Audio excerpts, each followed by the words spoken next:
প্রতিটা মুহূর্তে প্রায় ভিডিওতে আমি একটা কথা বলে থাকি, আপনার যদি ভালো না লাগে আমার ভিডিওটা দেখবেন না, স্কিপ করে চলে যাবেন।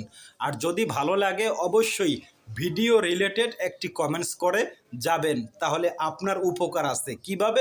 আপনি যদি আমার ভিডিও দেখে একটি গঠনমূলক কমেন্টস করতে পারেন, অবশ্যই আমার যারা একটি ফলোয়ার রয়েছে আপনার বাড়িতে চলে যাবে। আপনি আমি ব্যর্থ দুইটা কারণে। একটা কারণ হলো আপনি আমি যখন অন্যদের ভিডিও বা পোস্ট দেখি রিলেটেড কমেন্টস করি না, যার কারণে একটি ফলোয়ার আমরা পাই না। একটি ফলোয়ার তারা যারা প্রতিনিয়ত কাজ করে সফলতা অর্জন করার চেষ্টা করে। কিভাবে বুঝবেন? আপনার পোস্টে যারা গঠনমূলক কমেন্টস করেন তারা হলো একটি ফলোয়ার। সুতরাং রিকোয়েস্ট রইল, গঠনমূলক কমেন্টস করুন, ফলোয়ার বাড়ান এবং একটি ফলোয়ার, এমন ফলোয়ার যারা আপনাকে প্রতি মুহূর্তে ভালোবাসা দিবে ইনশাআল্লাহ।